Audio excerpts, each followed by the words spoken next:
비가 하염없이 내리던 초가을 저녁, 오래된 한옥 마당의 흙은 물을 머금고 조용히 숨쉬고 있었다. 장모님 한영숙은 젖은 처마 밑에서 한참을 서 있었다.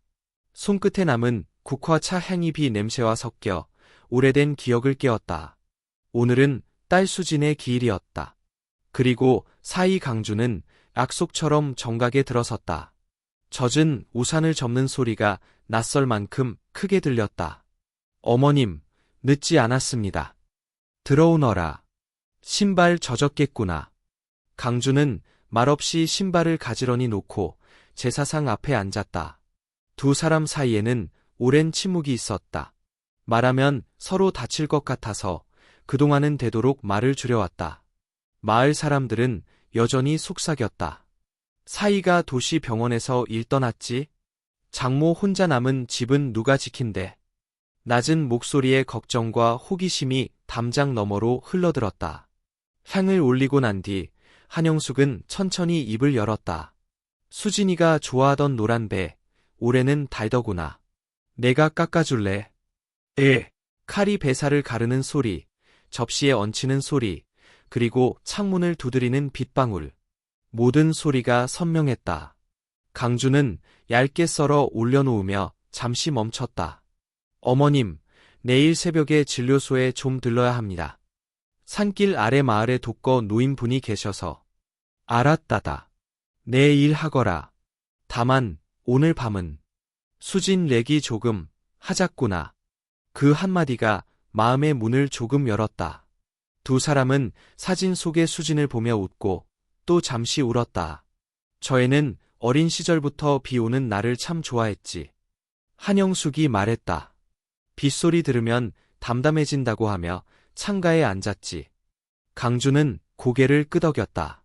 수진이는 늘 그랬습니다. 환자를 볼 때도 먼저 말을 하지 않고 옆에서 빗소리처럼 가만히 있어줬어요. 그때 방문을 조심스레 두드리는 소리가 들렸다. 동네 이장님이었다. 젖은 모자를 벗으며 낮은 목소리로 말했다. 아주머니, 저 내일 구청에서 나옵니다. 마을길 헉장 공사건으로요. 헉장. 예. 그런데 담장 일부, 그리고 감나무 2그루가 걸립니다. 집터 경계가 예전 등록과 달라서 확인이 필요하답니다. 한영숙의 얼굴에 그늘이 드리웠다. 집의 감나무는 남편이 살아있을 때 심은 것이었다. 가을이면 주황빛 감이 지붕을 물들이곤 했다. 그 나무는 우리 집의 추억이야. 그녀의 속삭임에 이장님은 난처한 미소를 지었다. 제가 뭐라 하겠습니까? 내일 오전에만 같이 확인하시죠. 이장이 돌아가고 다시 빗소리. 강주는 조심스레 말했다. 어머님, 오래된 등기와 대장들이 서로 다를 수 있습니다. 제가 서류를 찾아보고 필요하면 변호사 친구에게 자문을 구하겠습니다.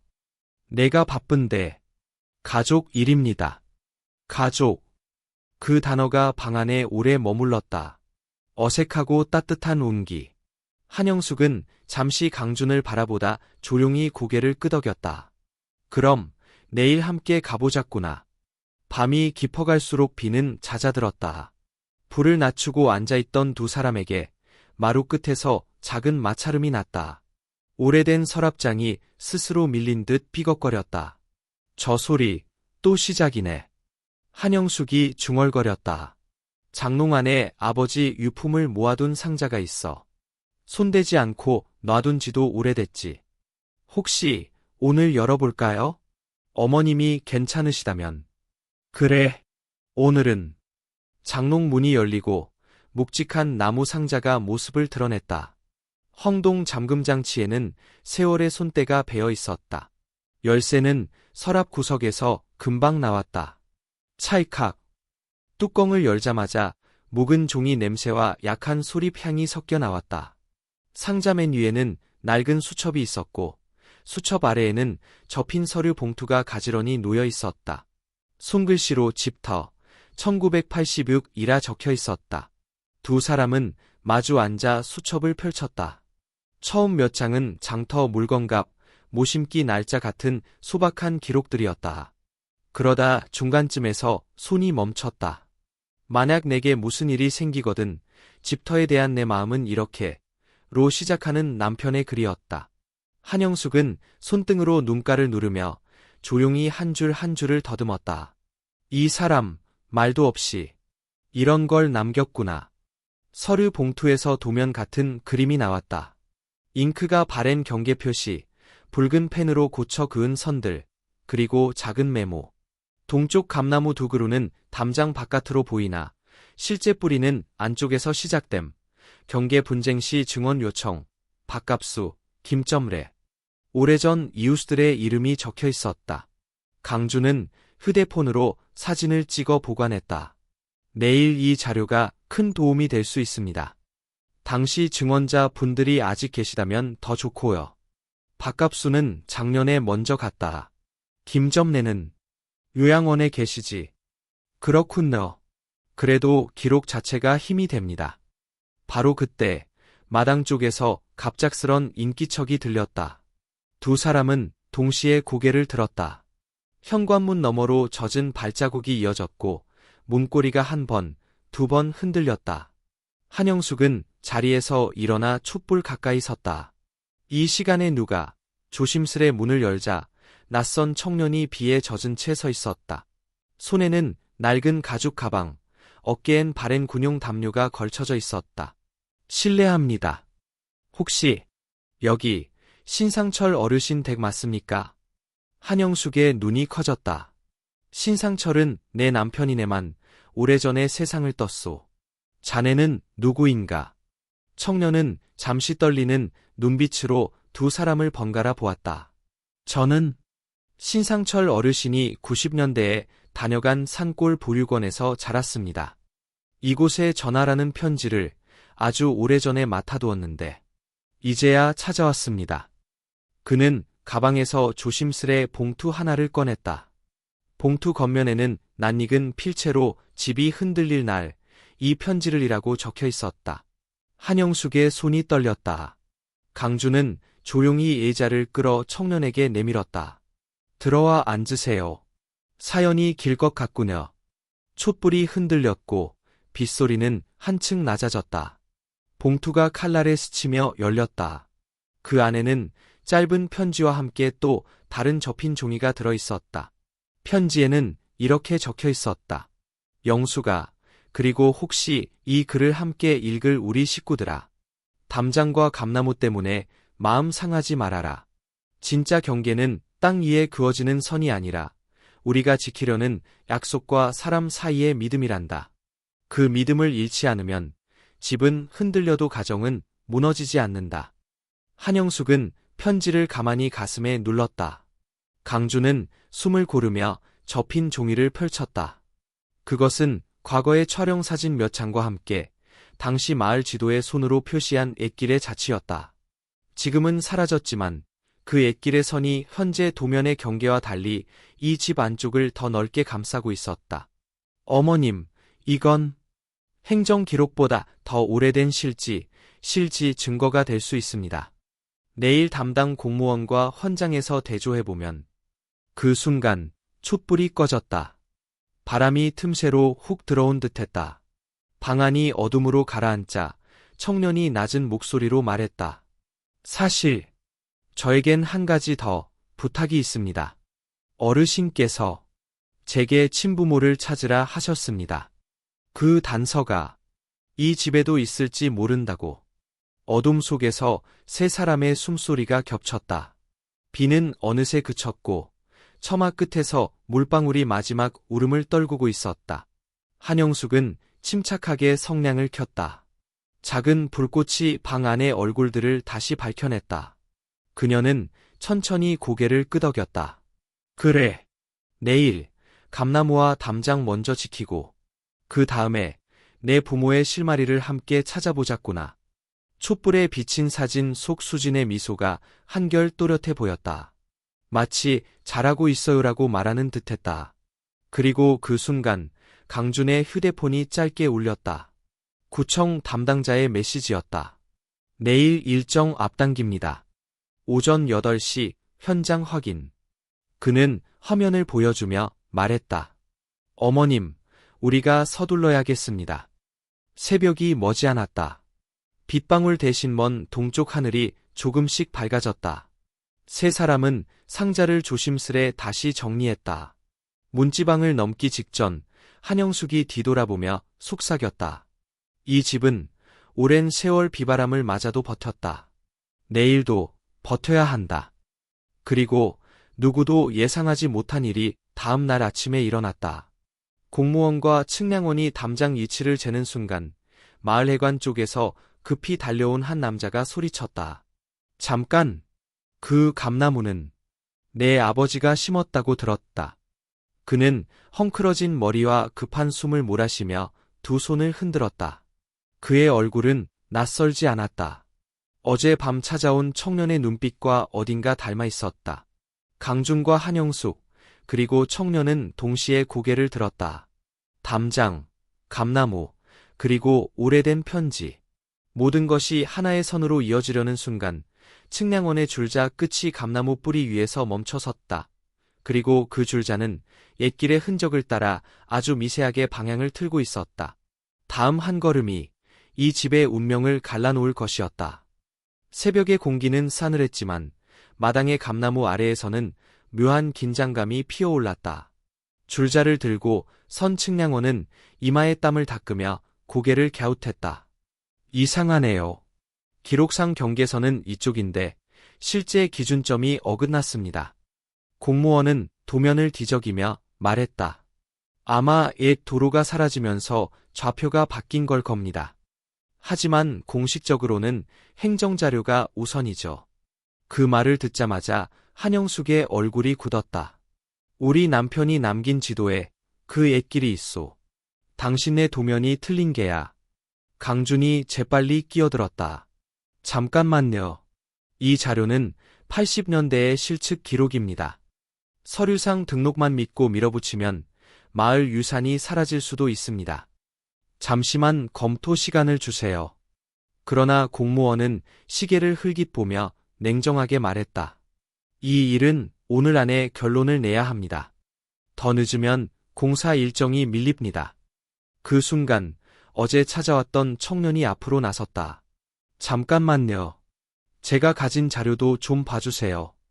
그는 가방에서 낡은 앨범을 꺼내 펼쳤다. 사진 속에는 아이들과 함께한 한 노인이 있었다. 그 옆에는 감나무 묘목 두 그루를 심는 장면이 찍혀 있었다. 이분이 신상철 어르신 맞습니까? 한영숙의 눈가가 떨렸다. 그래, 우리 집 사람 맞네. 이 사진은 1990년 5월 3일 보육원에서 찍은 겁니다. 그날 어르신이 아이들과 나무를 심으며 이건 집과 사람을 잇는 악송나무다라고 하셨습니다. 공무원의 눈빛이 흔들렸다. 그럼 심은 장소가? 강준이 곧바로 이어 말했다. 그렇죠. 그 나무가 지금 이 담장 안쪽에 뿌리를 내린 겁니다. 행정도면보다 현지 기록이 더 앞섭니다. 편지와 사진이 그걸 증명하죠. 잠시 정적이 흘렀다. 비가 그친 하늘에는 옅은 햇살이 비쳤다. 공무원은 도면을 덮으며 말했다. 좋습니다. 현장조사 보고서에 경계 재검토 필요라고 기재하겠습니다. 단, 서류 확인 후 최종 결정입니다. 그들이 돌아가자 세 사람은 감나무 아래에 섰다. 나무에는 이슬이 반짝였고 잎사귀 사이로 작은 새가 울었다. 이제 한숨 돌리셨죠, 어머님. 그렇지. 하지만 이젠 남편의 말뜻을 더 알아야겠구나. 집터가 아니라 믿음이 경계다라니. 그게 무슨 뜻이었을까? 그때 청년이 머뭇거리며 말했다. 사실 어르신의 말씀 중에 그와 관련된 이야기를 들은 적 있습니다. 어떤 말이나? 한 집이 무너지면 또 다른 집이 세워져야 한다. 그러나 그 두 집 사이에 잃지 말아야 할 건 이름이다. 그렇게 말씀하셨습니다. 이름이라. 한영숙이 중얼거렸다.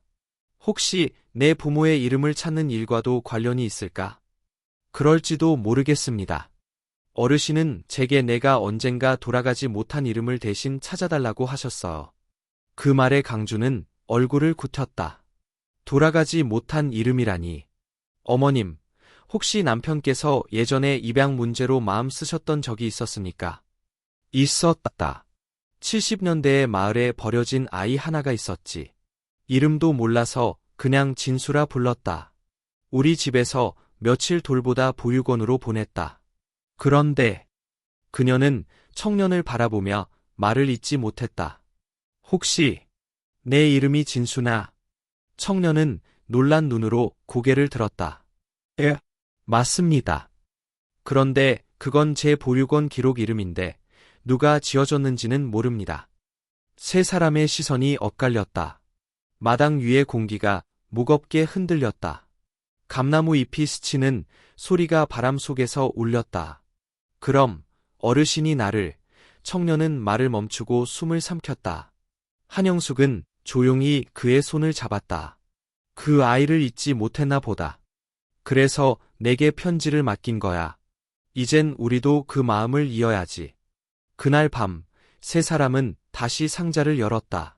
그 안에는 남편의 또 다른 수첩이 있었다. 표지에는 진수라는 이름이 희미하게 적혀 있었다. 첫 장에는 이렇게 쓰여 있었다. 그 아이는 내게 돌아오지 못한 약속이다. 언젠가 이 글을 찾는다면 내 집의 감나무 아래서 그 약속을 다시 이어주길 바란다. 청년의 눈에 눈물이 맺혔다.